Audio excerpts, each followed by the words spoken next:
Seperti apa sih kita menghadapi rasa lelah, capek dalam segala dinamika dan realitas kehidupan kita?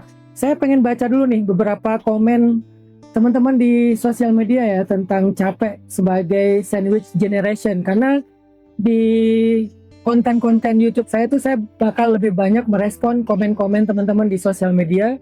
Jadi ini salah satu bentuk mungkin komunikasi saya dengan kalian para subscriber saya yang udah setia ngikutin saya di YouTube sekian lama. Jadi saya coba merespon kalian walaupun bentuknya dalam bentuk konten-konten seperti ini. Ada yang bilang kayak gini nih, capek banget ya jadi sandwich generation. Aku ngerasa semua orang bergantung sama aku. Aku udah nggak tahu lagi istirahat itu rasanya gimana sih gitu. Dan masih banyak lagi nih komen-komen lain. Mungkin saya baca beberapa aja secara random ya. Ya misalnya ada yang ngomong, boleh nggak sih kalau sesekali kita tuh egois? Bisa nggak sih resign aja dari dunia ini? Terus ada yang bilang juga, aku tuh nggak bisa bilang enggak karena di pikiran keluarga kebutuhan anak cuman bekal untuk kerja aja dan masih banyak sisa gajinya. Jadi seberapapun yang aku kasih itu masih selalu ada kurangnya.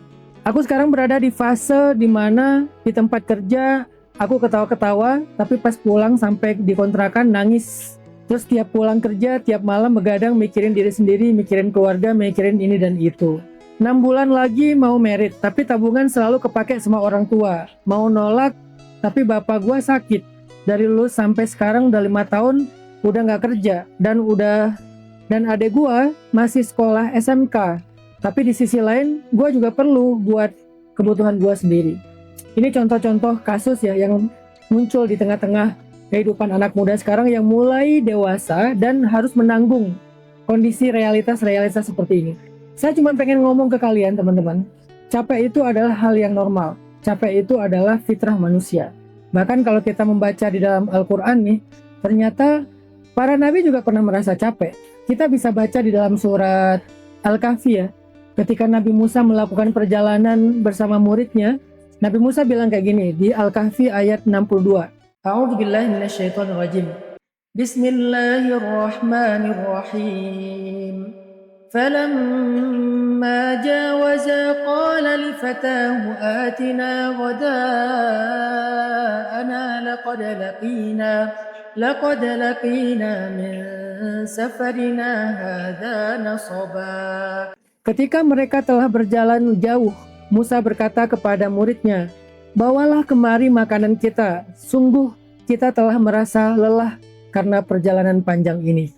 Ini salah satu contoh ayat merasa capek di dalam sebuah urusan itu hal yang wajar.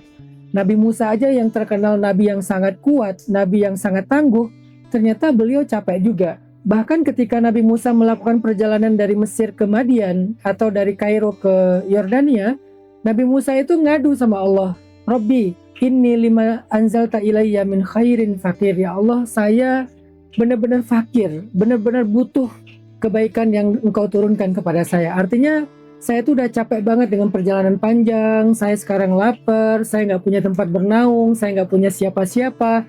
Fakir, arti fakir itu sangat butuh, sangat dalam kondisi yang prihatin gitu. Jadi, merasa capek itu sebetulnya hal yang wajar sih teman-teman. Kalian nggak perlu ngerasa bersalah ketika sesekali kalian ngerasa aku capek banget, aku lelah banget, aku penat banget, aku tertekan banget, aku kayaknya ngerasa exhaust banget, aku ngerasa udah habis-habisan lelahnya. Itu hal yang wajar teman-teman. Para nabi pun merasakan seperti itu. Nabi Musa, Nabi Ibrahim, Nabi Ismail, Nabi Muhammad SAW. Jadi merasa lelah itu bukan hal yang berlebihan. Merasa lelah itu bukan hal yang nggak normal. Merasa lelah itu sesuatu yang sangat wajar. Itu adalah fitrah kita. Sehingga ketika Nabi Musa merasa lelah, Nabi Musa minta kepada muridnya untuk dihidangkan kembali makanan yang mereka udah siapin. Kalau dalam bahasa mental health, makan enak itu adalah salah satu bentuk self-reward atau dopamin. Dan itu hak semua kita.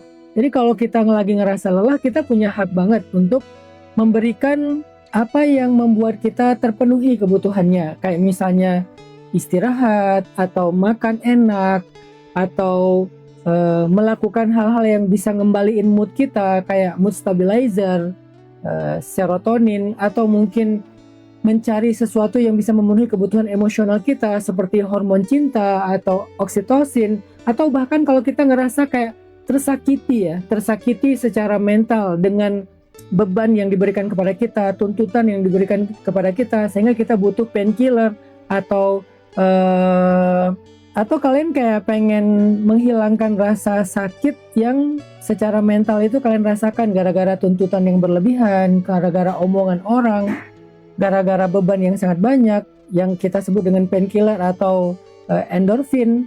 Itu nggak apa-apa banget. Kalian bisa mencari endorfin dengan olahraga, itu hak kalian.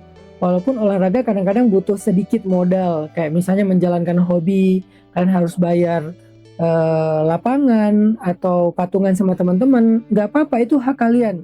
Atau kalian pengen misalnya kayak ke tempat yang lebih nyaman, ke alam, atau mungkin kalian nabung buat umroh, itu bagian dari serotonin kalian, mood stabilizernya kalian. Atau kalian makan enak, beli sesuatu yang kalian butuhkan sebagai dopamin, supaya kalian bisa merasakan kembali self reward, bahwa kalian itu layak mendapatkan itu hasil perjuangan kalian.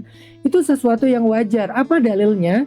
Nabi Musa yang bilang kepada murid beliau, mengatakan, atina ghoda'ana, berikanlah kami makanan yang sudah berikan makanan yang sudah kita siapkan. Jadi makan makanan yang udah disiapin, makanan yang layak, itu bagian dari dopamin, dan itu sah sekali. Sehingga kalian nggak disebut egois bahkan ketika kalian membagi harta kalian untuk diri kalian, untuk tanggungan kalian. Tanggungan kalian ini bisa keluarga kecil kalian, bisa juga anak-anak kalian, atau bahkan bisa orang tua, adik, siapapun. Tapi kalian harus membagi itu. Jadi teman-teman, itu nggak masalah sama sekali. Itu bukan hal yang berlebihan. Jadi teman-teman, justru saya berharap kita semua itu menyadari ya, betapa lelah kita itu adalah bagian dari fitrah kita sebagai manusia. Kamu manusia, saya manusia, kita semuanya manusia. Jadi sebagai manusia, kita merasa lelah itu hal yang wajar banget. Hatta seorang Rasul, seorang Nabi, sekeren Nabi Musa, Nabi Muhammad aja, mereka merasa lelah. Jadi kamu berhak untuk merasa lelah, kamu berhak untuk merasa capek, kamu berhak untuk memberikan kebutuhan diri kamu, waktu, atau mungkin kebutuhan-kebutuhan lain kayak tadi dopamin, self reward, karena kamu adalah manusia.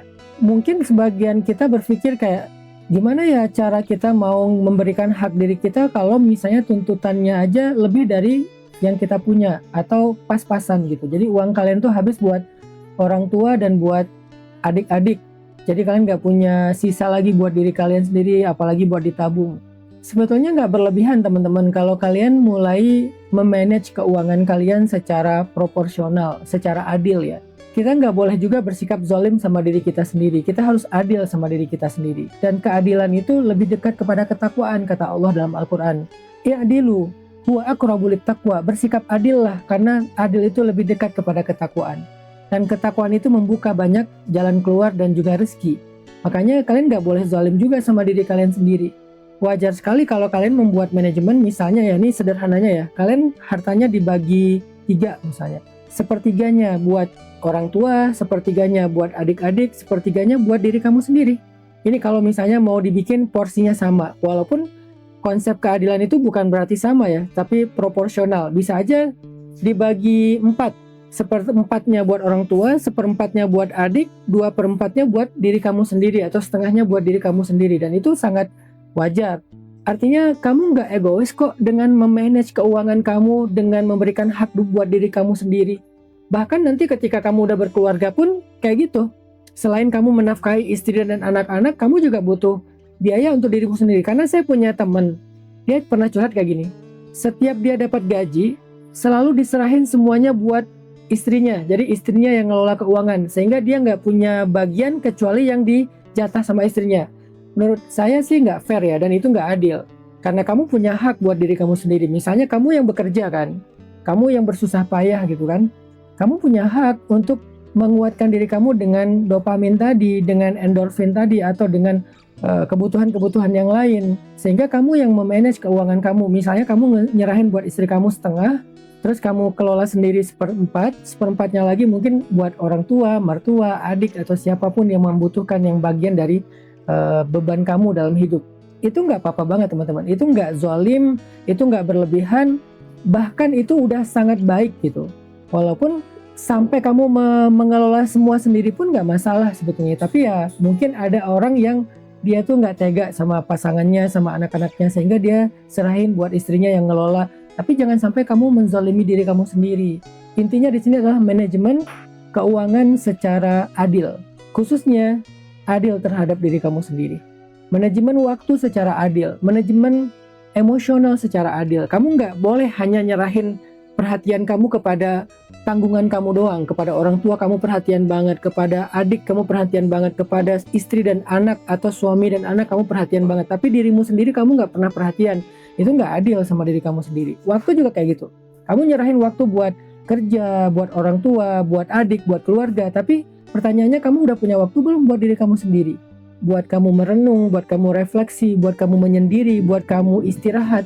Jangan sampai kamu menzalimi diri kamu sendiri dalam urusan waktu, dalam urusan perhatian, dalam urusan keuangan, dalam urusan kebutuhan-kebutuhan hidup. Itu nggak fair, itu nggak adil. Dan Islam itu menyuruh kita bersikap adil. Dan yang terakhir teman-teman, saya pengen ngajak kalian untuk merenungkan satu hadis Nabi SAW tentang rasa lelah ya.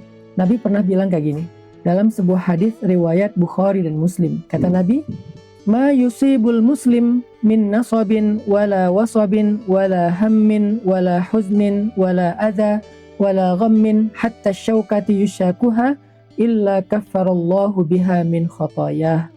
Artinya, tidaklah seorang muslim tertimpa lelah, penyakit, kesedihan, kegelisahan, gangguan, kesusahan, bahkan duri yang menusuknya di jalan, melainkan Allah akan menghapus bagian dari dosa-dosanya karena hal itu. Hadis Bukhari dan Muslim.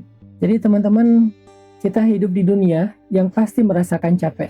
Tapi kalau kalian sadar bahwa capek kalian itu adalah capek yang ada value-nya, ada harganya di sisi Allah SWT, mungkin kalian akan ngerasa kalian adalah orang yang paling beruntung dengan semua beban-beban yang membuat kalian capek. Tanpa harus menzalimi diri sendiri, tanpa harus melupakan hak diri kalian secara adil. Mungkin tadi kalau dibagi 3, sepertiganya buat diri kalian, 2/3-nya untuk orang lain, maka yang 2/3 itu adalah capek yang akan Allah nilai, capek yang akan Allah berikan penghargaan, capek yang di sisi Allah itu ada nilainya, ada sesuatu kebaikan, pahalanya, penggugur dosanya, diangkat derajatnya. Jadi intinya capek kalian itu nggak sia-sia teman-teman.